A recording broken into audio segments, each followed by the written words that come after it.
on. So we've suggested possible forms of evidence could include feedback from colleagues, changes to school plans, policies, grading and feedback from lesson observations again, other primary evidence, e.g. from action research, surveys, data, etc. Increased uptake of target subjects pre or post 16. That's often an objective and a way of measuring success of something. Often, the research evidence suggests if young people enjoy a subject and do well at it, they're more likely to continue with it. Improve pupil progress, achievement, and changes to resource use deployment again there.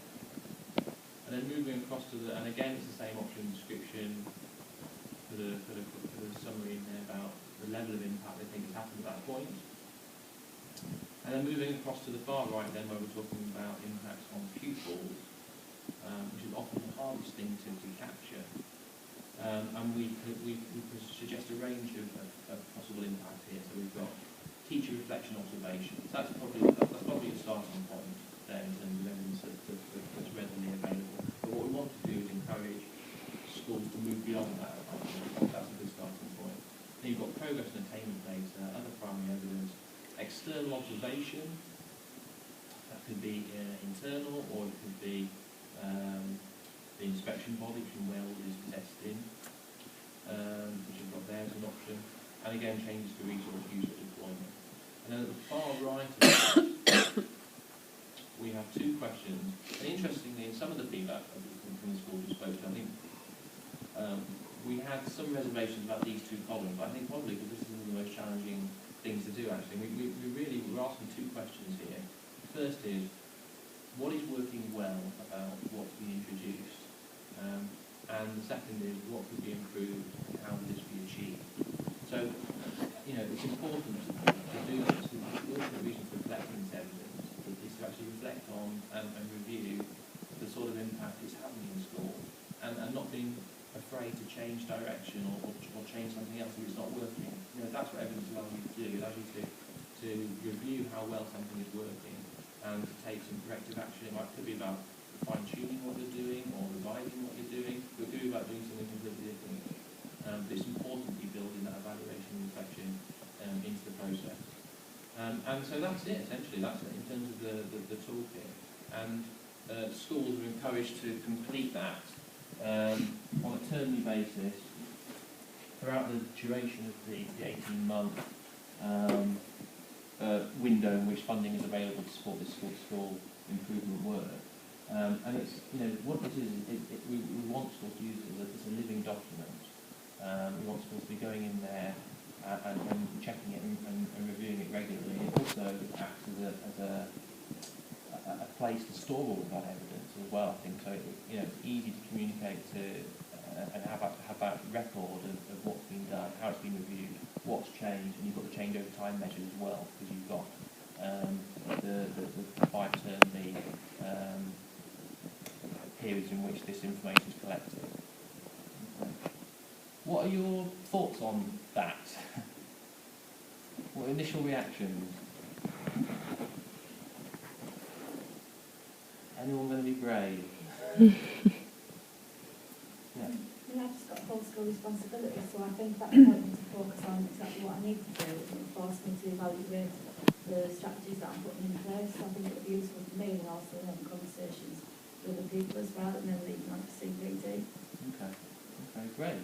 Well, that's very positive. I mean, what are your feelings in terms of its utility? Would you feel that you get some value from completing that? Or does it seem too onerous? It seems compact in a way, because when you're evaluating feedback from CPD and strategies, I think that would be a good way to actually focus everybody on the same strands. Okay. That would help me with future planning and things. Okay, great. Anyone else? I wonder if there'd be plans for there to be like an online version, so if a few people were working on something at once, they could kind of input something to the same document. I mean, I know you can do that anyway, but yeah, I mean, absolutely. If it was online, if that was more, I mean, obviously you'd have meetings together as well, but you could.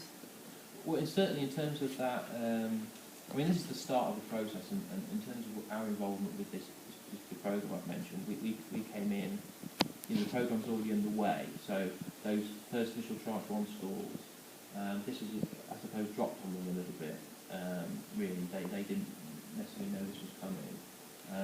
But for the new tranche round of schools, they will have the thinking and the recommendation from us that you need to go through this journey, read those steps. I think that'll make it much more powerful if you're thinking about this and critically evaluating from the outset.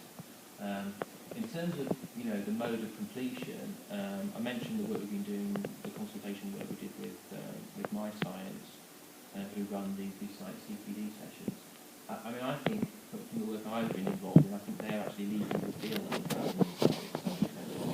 They've been moving from paper-based instruments to an online tool, and what in the discussions we've had with them is what we've been trying to do is create a tool that not only satisfies their needs, which is to understand what impact their training is having, but trying to do it in a way that creates information that teachers themselves in schools are going to value, because if these sorts of toolkits don't do that, no one's going to complete them.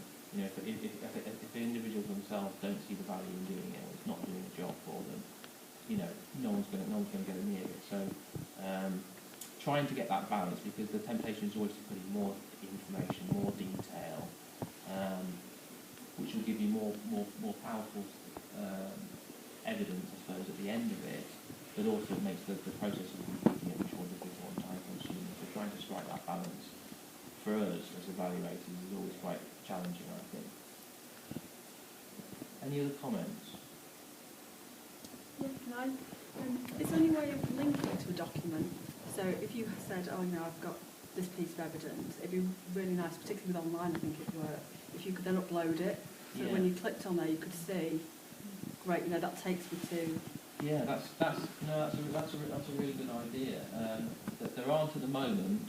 I think partly it will depend on the quality of the information that's collected, whether schools use it, and whether the resource gets further development, I suppose. I mean, there's nothing, and technically there's nothing to stop you doing that. I mean, you can just drop in a document now, actually. You could drag one in and it would store it in there.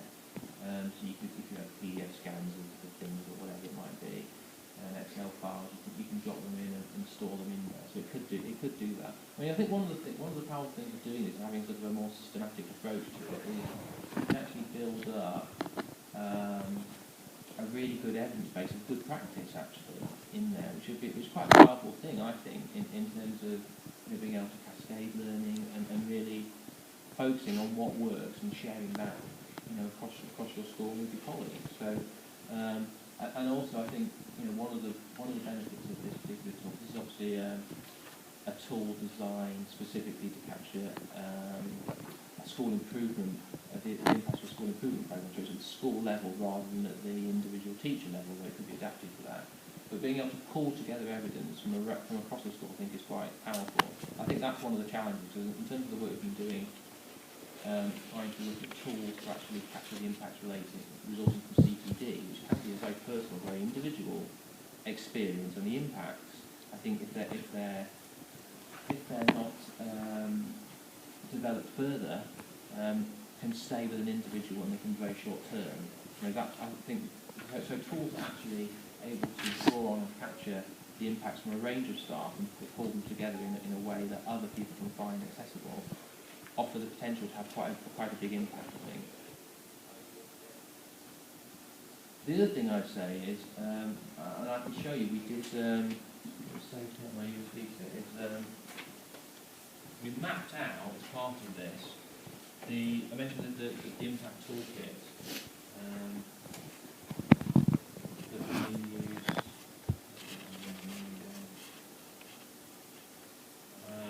that My Science are using. Can you see that? Okay. Well, it looks like quite a complicated diagram. What I've got on here is, the main thing to emphasise from this diagram is, this is showing all the various points of data collection that the toolkit that we have developed and refined with My Science, where they come into play. Okay, so what happens is you've got there's 3 boxes on your bottom here. This says before CPD, during, and after. Okay, and I think the thing to take away from this is it's not something you do once. Okay, in terms of evaluating the impact, capturing evidence, it's something you have to do throughout and revisit and reflect on. Okay, if to do it well, I think this is what you need to do.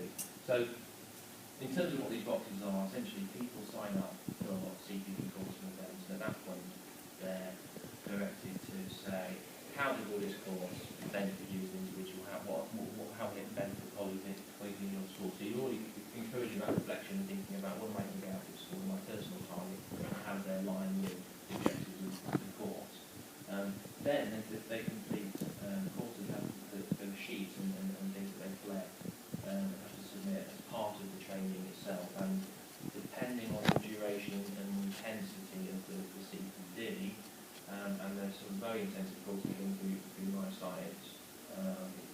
The longest is for new aspiring heads of science, which is run over 18 months, and requires multiple points of contact with the trainers.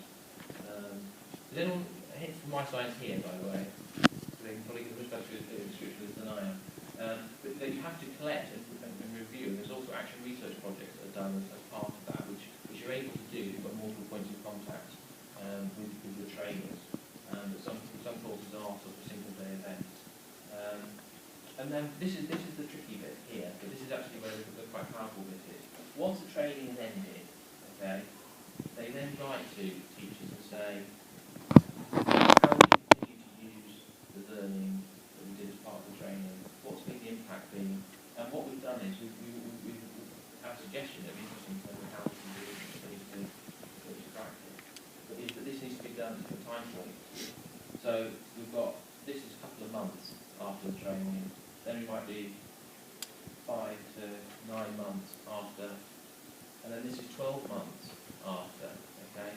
And one of the reasons for that is that, we understand that one of the target groups that my science and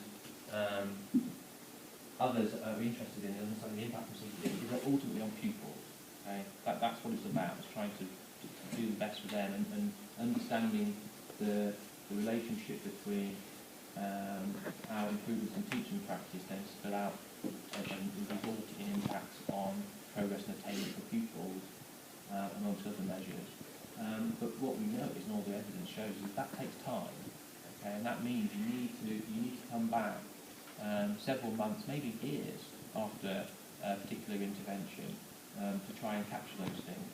So it's reviewing CPD, like CPD itself is, the process of capturing the impacts from it should be an ongoing cycle of review and reflection, and shouldn't be something that you come back from the course, you're feeling forward, you're feeling good about yourself, you might fill in a form say it was great, and it stops there.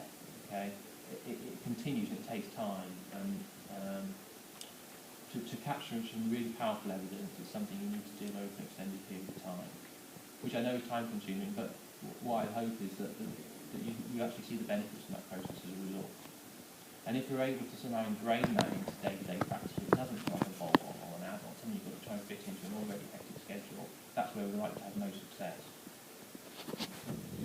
Just come back to the self-evaluation. You mentioned here that some action research is one of the ways that they're collecting evidence. One of the challenges I think in the previous tool was that it's an organisational tool. Yes. It encourages triangulation of evidence and so on.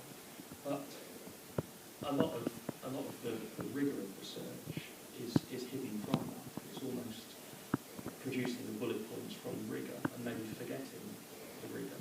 It doesn't help people to actually know how best to collect feedback from students or from staff.